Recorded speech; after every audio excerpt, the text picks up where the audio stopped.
Hello mga creative, may bagong video na naman ako. Pag-usapan natin ang ating Pilipinas kung bakit ito ang pangalan niya, pati na rin ang ating bansa kung saan ako nakatira. Laktawan ang video na ito, dahil mahalaga ito sa ating mga taong bayan. Nais kong ibahagi kung ano ang simula ng pangalan ng ating Pilipinas. Dahil maingat ako sa aking ginawang video, maglagay tayo ng disclaimer para sa taong hindi naniniwala. Ang video na ito ay nais lamang ibahagi kung ano ang simula ng pangalan sa ating Pilipinas. Alam nyo ba na hindi ito Pilipinas dati? Yan ang pag-usapan natin. Kumuha ka na ng copy at sabay tayo manood nito. Umpisahan na natin. May mga lumalabas na ideya at panukala na gamitin ang Maharlika bilang alternatibong pangalan ng Pilipinas, ngunit ito ay hindi opisyal na naging pangalan ng bansa sa kasaysayan. Ang salitang Maharlika ay nagmula sa sinaunang kulturang Pilipino at tumutukoy sa mataas na antas ng lipunan o mga malayang tao noong panahon ng mga dato. Noong panahon ng pamumuno ni Pangulong Ferdinand Marcos, binigyang pansin ang paggamit ng Maharlika bilang isang simbolo ng pagkamakabayan at sinaunang pagkakakilanlan ng mga Pilipino. Gayunpaman, nanatiling Pilipinas ang opisyal na pangalan ng ating bansa. Ang Pilipinas ay nagkaroon ng iba't ibang pangalan bago ito nakilala bilang Pilipinas. Narito ang ilang halimbawa. Isa.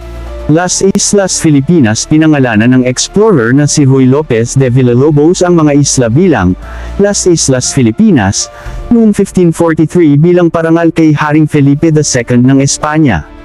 Dalawa.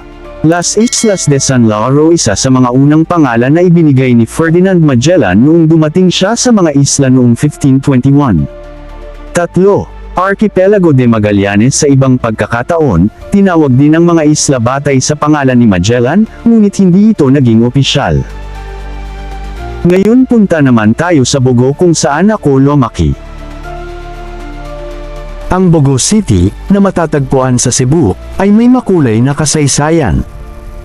Ang pangalan nito ay nagmula sa isang puno ng bogo na naging tanyag na palatandaan para sa mga lokal at mga ngalakal noong unang panahon. City of Bogo Cebu Citation Marker, 1. Ang unang pamayanan ay naitatag noong 1600, at naging isang barangay noong 1850. PhilippineCities.com Region 7 Central Visayas, Bogo City.